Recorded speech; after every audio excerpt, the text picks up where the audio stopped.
شكرا لكم سيداتي، شكرا للحضور الكريم، شكرا لجميع من ساهم. السلام عليكم، بسم الله الرحمن الرحيم، وصلى الله وسلم وبارك على سيدنا محمد وعلى اله وصحبه اجمعين.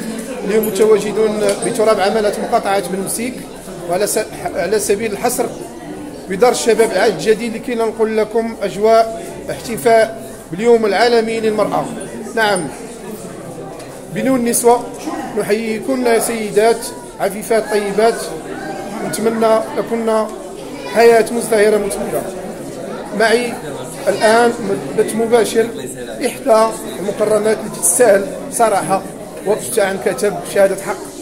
أنا ولد المنطقة ما يناهز 54 سنة، موظفة، كفاءة، احترام، قيمة، إنسانية. تفضلي سيدتي. بدا سنة، كل سنة وأنت طيبة. وأنت أطيب. شكرا سنة بزاف. طيبة سيدتي. شكرا على التكريم، وشكرا للجهات اللي فكرت فينا والتربة ديال الطيبة. شكرا لسعادة المدير محمد الخيري اللي صرفنا هذا البرنامج الرائع الجميل جدا اللي كنتمنى يبقى بهذا النظافة بهذا النظام وهذا الرواد اللي فيه والجمعيات اللي فيه. كنتمنى للنساء الصحة والسلامة، وكنتمنى لهم كل عام وهن بألف خير، لأن المرأة المغربية مرأة الصبر، مرأة التحدي، مرأة الكفاح، النظام، المرأة شوية كدير بزاف. يعني المرأة كتمشي في القرية، في البلدة، في المدينة، في أي مكان في العالم.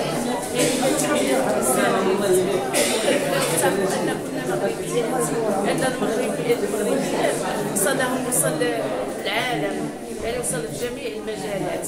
يعني المرأة المغربية عندها نصف كبير في العالم، يعني عندنا في المغرب خاصة في العالم عامة. كنتمنى كل النساء اللي عندها شهادة ما تبقاش تخدم عليه حتى توصل ليه، يعني راه ماشي تعيد، ولكن كيف الصبر كنوصلوا أي حاجة. يعني المرأة المغربية حادة وقادة كما نقولوا، يعني كنتمنى لها الخير والتيسير، والله يحفظ المغرب ديالنا. امين. باسمي وباسم طاقم الصرح الاعلامي صرح جريده الشارع نيوز احييك، ونرجو من العلي القدير ان تكون تعيشي عيشه هانيه مرضيه ان شاء الله. يتم بالبث المباشر معنا احدى المكرمات بتراب عمالة مقاطعه بن مسيك دار الشباب في ذكرى الاحتفاء باليوم العالمي للمراه الذي يصادف 8 من اغار 8 من مارس من كل سنه.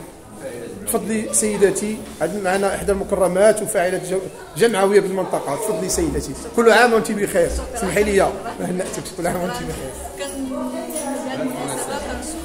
جميع النساء العالم وجميع الامهات، وكنشكر السي خيري على هذه الاستضافه وعلى هذه المبادره، والشكر للامهات وشكرا لك انتيا. شكرا سيدتي، الشكر متبادل سيداتي. طيبات، شكرا. كل عام وانتم بخير بصحه جيده ان شاء الله، كل عام وانتم بخير. شكرا على جميع نساء العالم. تحياتي. السلام عليكم. اليوم متواجدون بدار الشباب العهد الجديد تراب عمالة مقاطعة بن مسيك لكي ننقل لكم أجواء الاحتفاء باليوم العالمي للمرأة.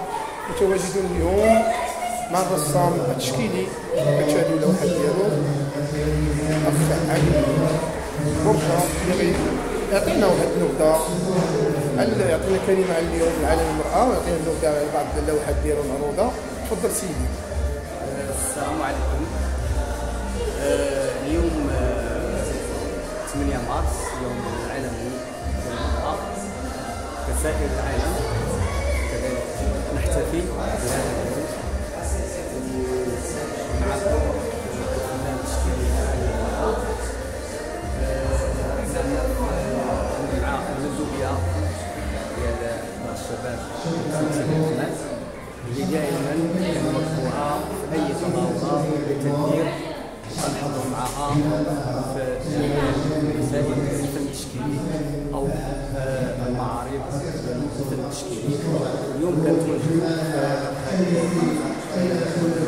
مركب العهد الجديد المدير ديالو هو السي خيري. حنا ذوق الشرف ليا باش نكون موجود في هكذا لقاءات اللي كيشرفني باش نهضر باللوحات ديالي اليوم ديما تيعبروا على المرأة الأمازيغية بالخصوص، تيعبروا عن التراث الأمازيغي المغربي الأصيل. وكذلك كنشكر مدير دار الشباب السي بشعيب فرشوف اللي فاتح لنا الباب ديالو. كنشتغلوا دائما في المركب التربوي الحسن الثاني. مرة أخرى كنشكر جميع نساء العالم على المجهودات ديالهم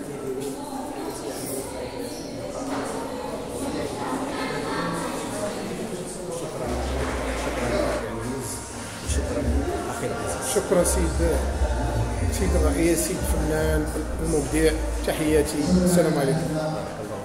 الشارع نيوز متواجد بتراب عمالة مقاطعة بالمسيك، وعلى سبيل الحصر بدار الشباب العهد الجديد لكي نقول لكم أجواء وحيثيات وأطوار اليوم العالمي للاحتفاء بالمرأة. إنه الثامن من أغار، الثامن من مارس من كل سنة يحتفل العالم بعيد المرأة، الأم، الزوجة، الأخت، بنون النسوة. كل عام وأنت بخير سيدتي أينما كنت، بجنون النسوة. كل عام وأنت في حلة جديدة. نعم، إنها الأم، إنها الأخت، نعم إنه الوطن الذي يبحث عن الأمان، عن الحب، عن الاحتواء. كل عام وأنت بخير، مثلكن المسرات والأفراح والصحة الجيدة. أختي زوجتي تيجان على رأسي. إلى ذلكم الحين استودعكم الله الذي لا تضيع ودائعه. وكان معكم رشيد مكرم مراسل جريدة الشارع نيوز. السلام عليكم.